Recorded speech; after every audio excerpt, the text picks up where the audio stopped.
Assalamualaikum warahmatullahi wabarakatuh. Kalau untuk sholat wajib, sekalipun dia duduk, dia tetap dihitung pahala berdiri. Kenapa?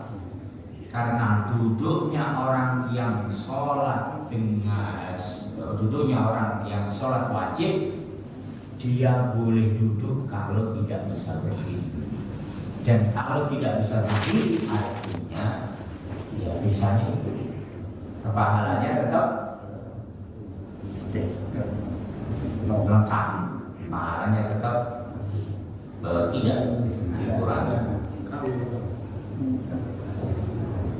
Nah, ini untuk hukum dan permasalahan berkaitan dengan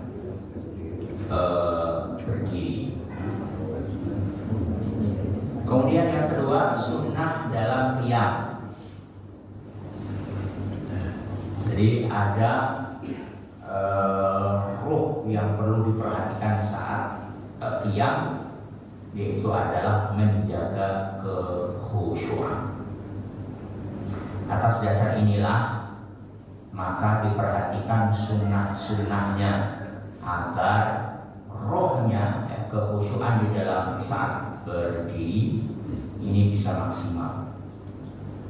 Pertama, yang perlu diperhatikan adalah saat berdiri pandangan mengarah ke tempat sujud. An Abi Hurairah radhiyallahu anhu anna Rasulullah sallallahu alaihi wasallam kana idza shalla rafa'a basarahu Anna Rasulullah sallallahu alaihi wasallam kana idza shalla rafa'a basarahu ila samai. Dulu Nabi sallallahu alaihi wasallam ketika sholat beliau menghadap ke atas. Ya, Nabi ketika sholat menghadap ke atas. Kemudian turun ayat fanazala alladzina hum fi sholatihim khashi'un, yaitu ketika sholat mereka dalam keadaan khusyuk. Faqa'a ra'sahu, dengan ayat itu maka Nabi saat sholat mengganti bulunya lihat ke atas, kemudian to'a mendudukkan. Riwayat Al-Hakim. Hada hadisun sahih ala syarti syaikhain. Hadis sahih sesuai dengan syarat Imam Bukhari dan Muslim. Para ulama sepakat akan haramnya setelah peristiwa itu, setelah ayat ini turun, haram melihat ke langit saat sholat. Nggak ada ya? Ini itu haram dulu ya, tapi setelah itu haram. Walaupun haram, tetap kalau ada sholat yang terjadi itu tetap sah sholatnya, bukan membatalkan, bukan. Dan keharaman itu sebagaimana hadis Jabir bin Samurah, qala Rasulullah sallallahu alaihi wasallam, la yantahiyana aqwamun yarfa'una absarahum ila samai fi shalat. Hendaklah setiap orang yang mengangkat pandangan ke langit menghentikan perbuatannya itu, selesaikan, dia sudah berhenti, atau matanya tidak akan lagi kembali kepadanya. Aula tarji ilaihim. Nah, didoakan dulu dalam hadis ini kalau ada yang sholat masih juga menghadap ke langit. Anna Nabi sallallahu alaihi wasallam qala inna Allah amara Yahya bin Zakaria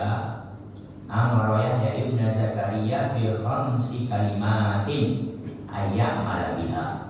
Ini pun ternyata Nabi Zakaria pernah mendapatkan perintah 5 hal. Minha, di antara yang 5 itu Allah memerintahkan kalian sholat. Wa inna Allaha amarakum bis-sholat fa idza shalaitum fala taltafitu fa inna Allaha yansibu wajhahu bi wajhi habihi fi sholatihi ma lam yaltafit. Jangan kalian, ini perintah untuk sekalian dari yang 5. Di antaranya adalah Allah memerintahkan kalian saat sholat jangan noleh. Sebab Allah Subhanahu wa Ta'ala menghadapkan wajahnya di hadapan wajah hambanya dalam sholat selama dia tidak menoleh. Ya, 1, tidak boleh ke langit. Yang kedua, tidak menoleh kanan kiri. Dia pandangannya ke depan, ke arah tempat sujudnya. An Abi Hurairah, hadis Abu Hurairah, nahani an naqrah kana qratid. Ya, aku dilarang melakukan 3 hal, yaitu sujud dengan cepat seperti ayam mematuk-matuk makanan, duduk seperti duduknya anjing, dan menoleh-noleh kepala seperti perbuatan musang. Wa iqa'u ka'iqa'il kalab wal tifat ka'iltifatis sa'lam. Jadi ada 3 hewan di sini disebut yang tidak boleh ditiru ketika sholat. Apa? Ayam matuk-matuk, terus anjing saat duduk. Ya, dilihat aja anjing itu duduknya gimana. Terus yang musang saat noleh-noleh. Kenapa musang ini noleh-noleh? Mungkin nyari curian. Nah, ini semua orang dianggap pencuri. Nah, ayam itu suka nyuri juga. Nah, sini malah bukan kucing yang nyuri, tapi anjing. Terus musang. Ya, ketentuan ya